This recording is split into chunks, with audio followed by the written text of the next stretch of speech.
Hello everyone and welcome to Car News by Carcode, the place for automotive news, reviews and interviews.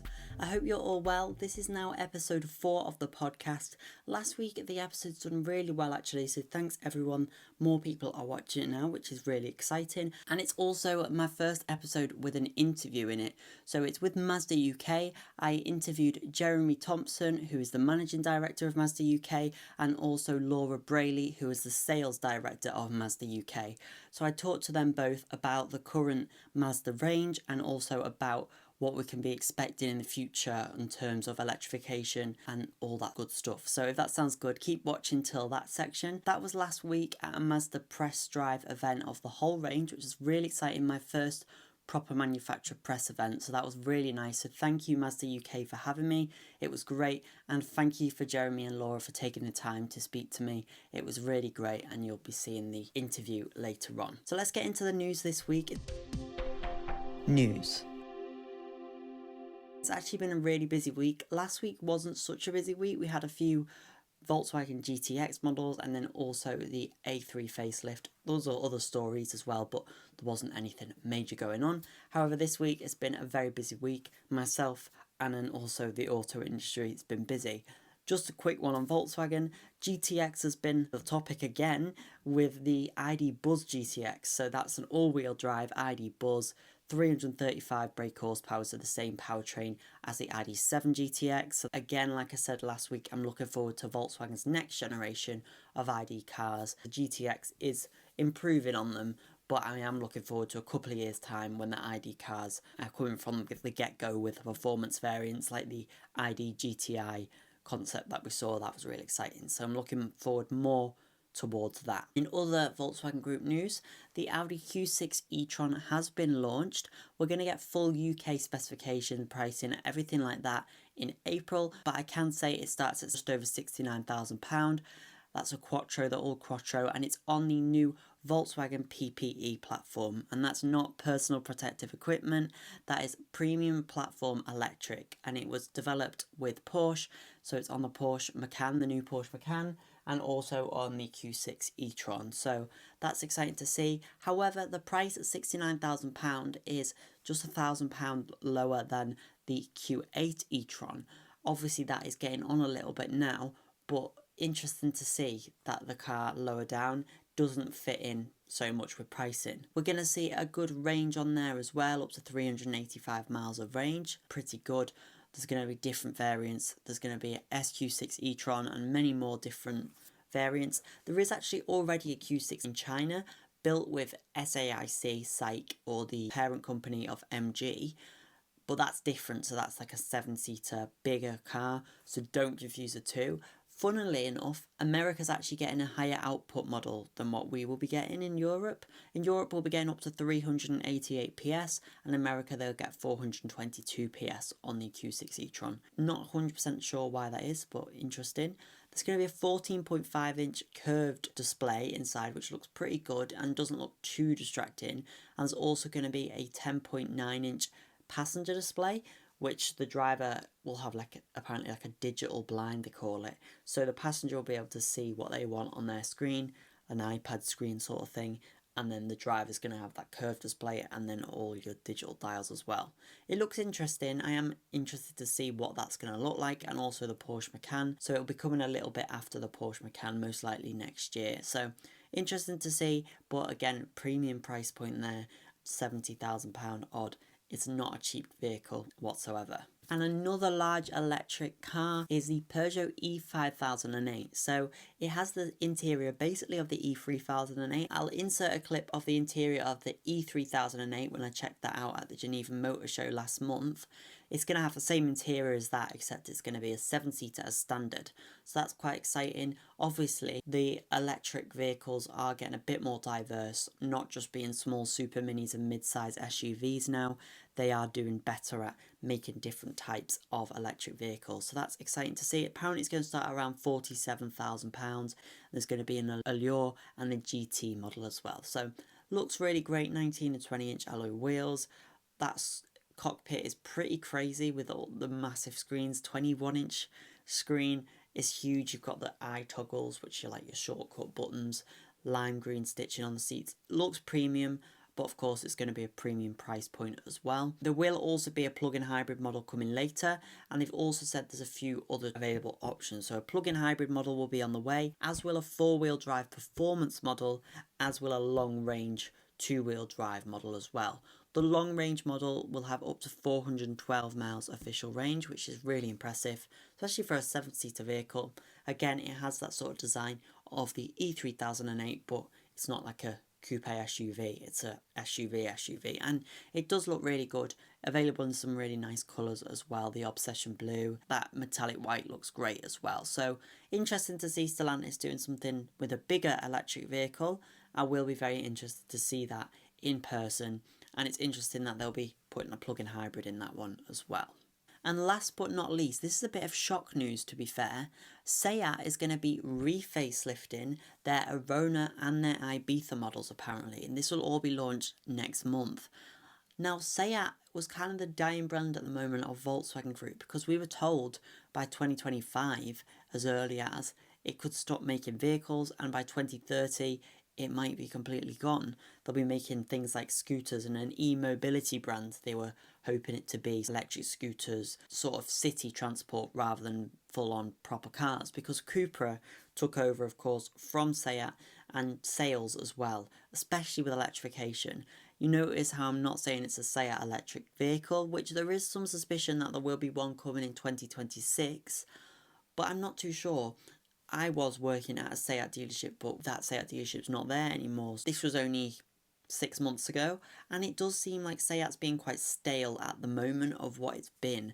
They've just released a couple of special editions, one on the Ibiza and the Arona, funnily enough. But other than that, they hadn't had a new vehicle for over 3 years in the range, and that was the Leon, which is like the Golf 8, which of course didn't have a lot of positive things said about it.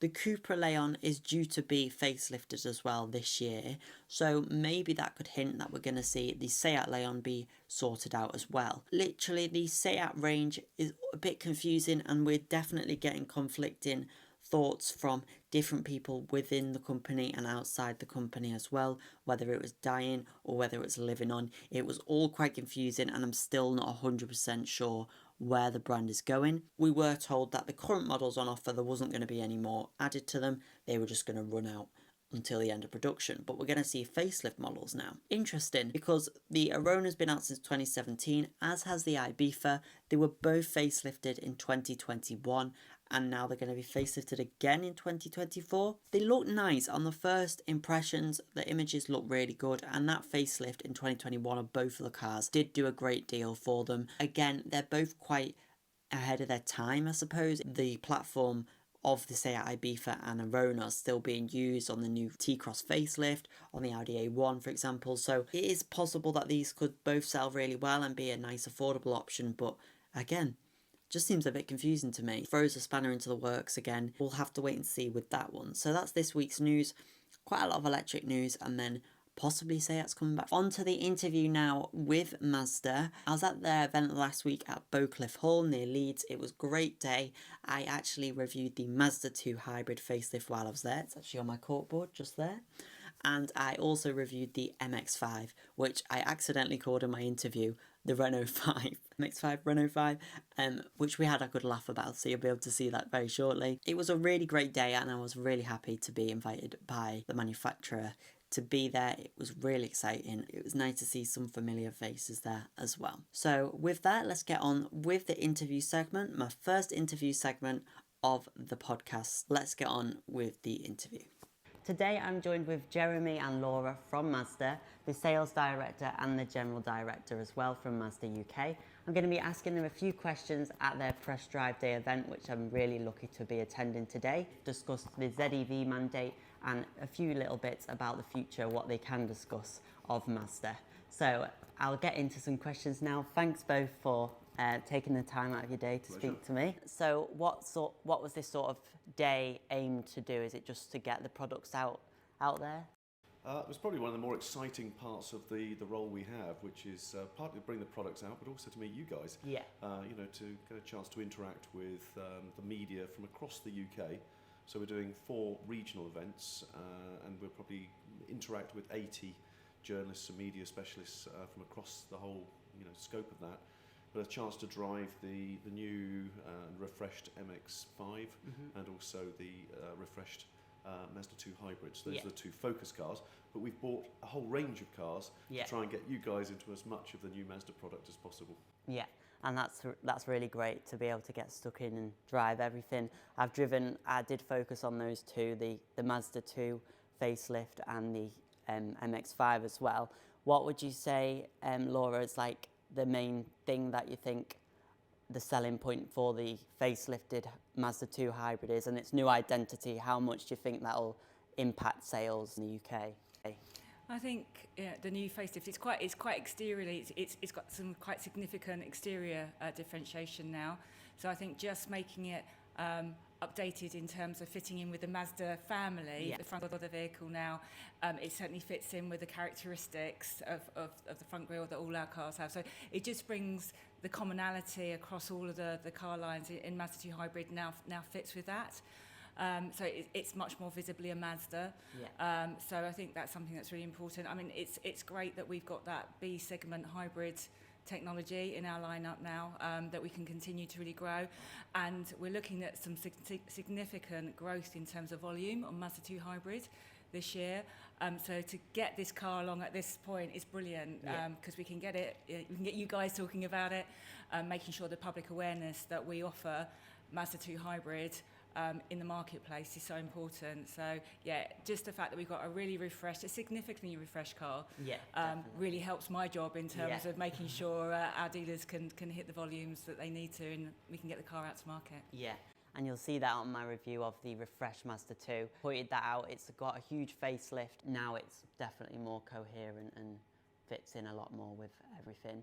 One question I did have that I don't know if you'll be able to answer is, obviously Toyota just facelifted their Yaris and they've added a higher output to their facelifted Yaris. Is that something that will be coming to the Mazda 2 Hybrid or not as planned? Not foreseen at the moment. Yeah. And really this is just giving us an additional edge in the smaller B segment car range. Yeah. It gives us, as Laura said, the hybrid, but we also have the Mazda 2, the standard original Mazda 2 running alongside it.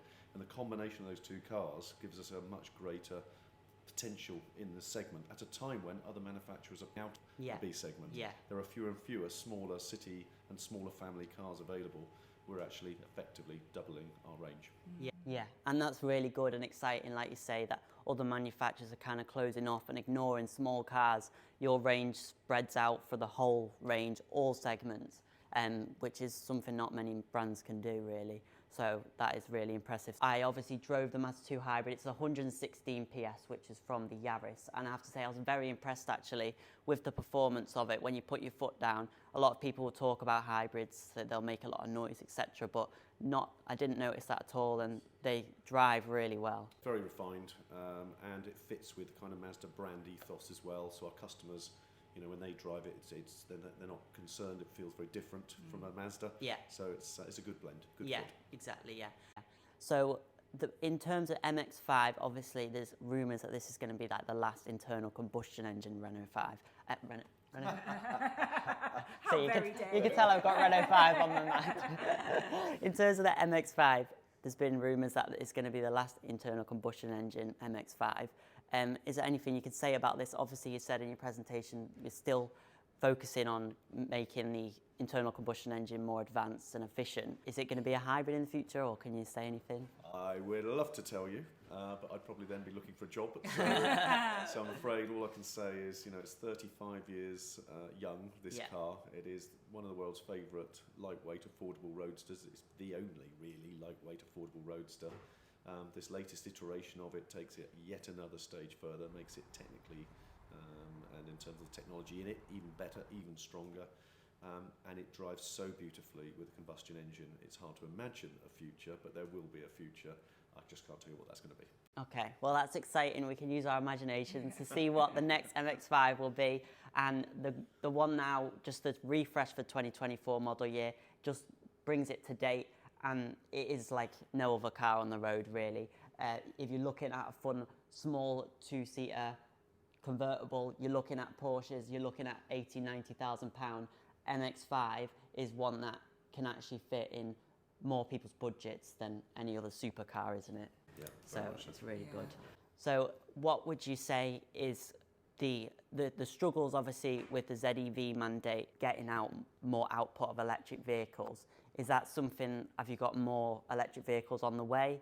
Are you going to spread that through the range, or? The fact is that the ZEV, or the VETS, the Vehicle Emission Trading Scheme, to give it its full proper title, is very much focusing manufacturers to sell a certain amount of BEVs within their sales mix, regardless of what the public demand is for that car. And that's quite an interesting space for us as a manufacturer to create a sales plan from. So that's one of the main focuses that we have right now. In terms of future product BEV that's coming along, I think I'll probably refer you to Jeremy's comment earlier in terms of, we would love to share more information at the moment, but at the moment we're not able to do so. I think what we could say is the legislation requires manufacturers to be 80% mix of all new car sales by 2030 must be electric, pure electric. In 27, 28, 29, we'll be launching a whole range of new electric cars on new platforms that will meet that demand. So we're very confident we'll be there for the requirements of the legislation. In these early years, we still have a real focus and a passion to sell what the customer want, which is a full range of powertrains, and that includes petrol and diesel. Yeah. And that's exciting, and the whole range, like you say, it fits a lot of people's what they want. Many manufacturers are going for full hybrid range across, for example, Honda. You can't get a manual gearbox, which a lot of people love. I like a manual myself.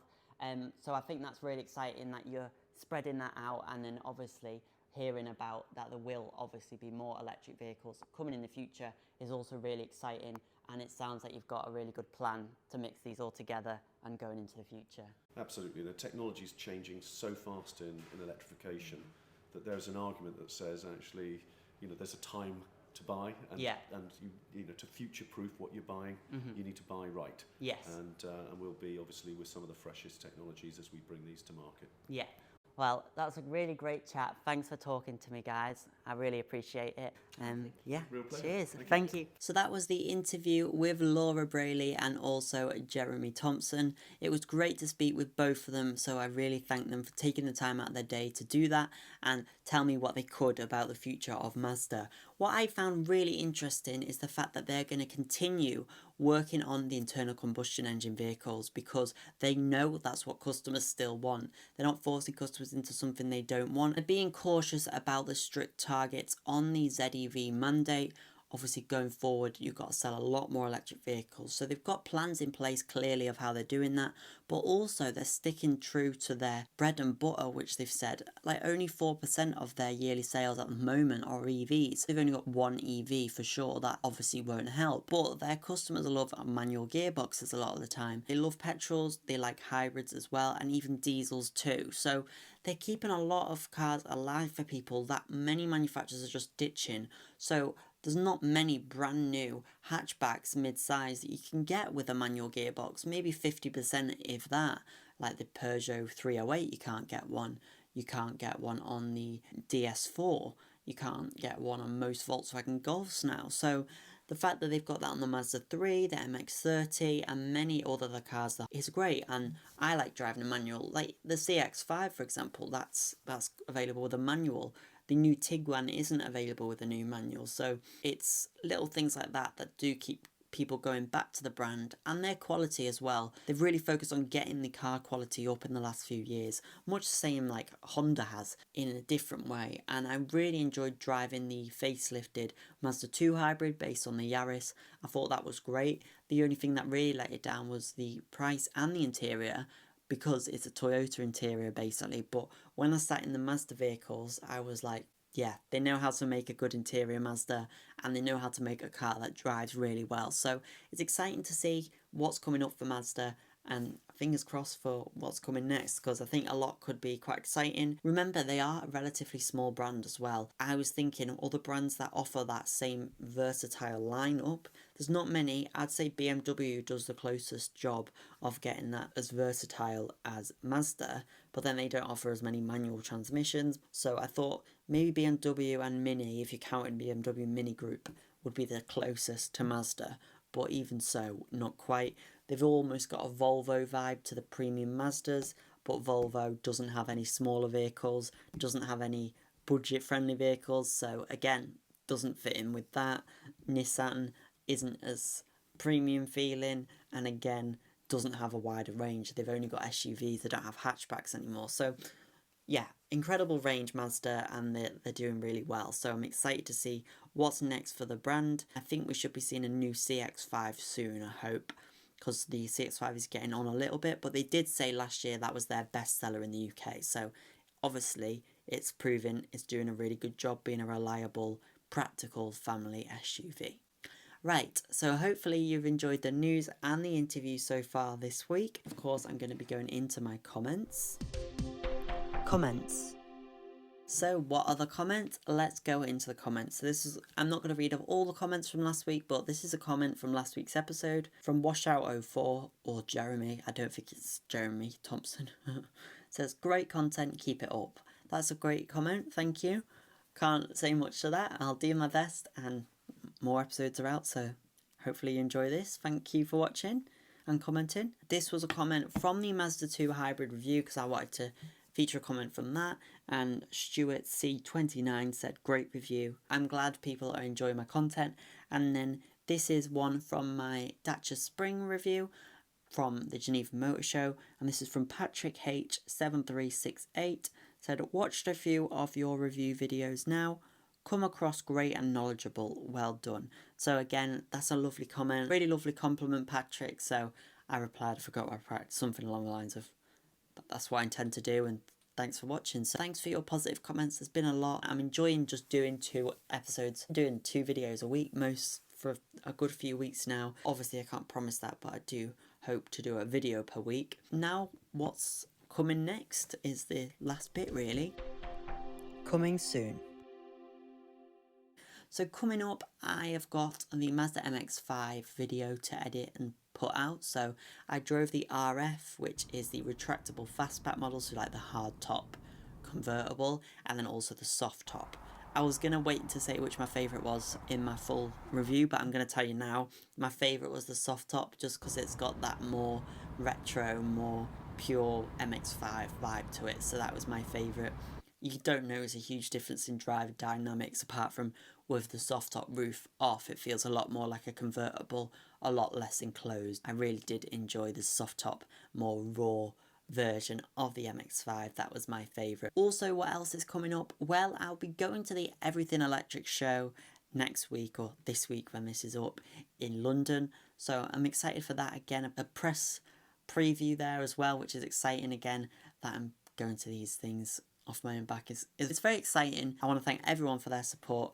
Obviously, having a channel and it get engagement is the only way you can get to events and show that it's worth you being there, basically. I am looking forward to that. I did go to the Fully Charged live show, as it was called, last year in Harrogate, and that was kind of as a press thing as well. Like I got free entry, basically, which was really great. This is going to be a little bit different. It's in London. It's at the XL. I really like electric vehicles. I really like petrol vehicles.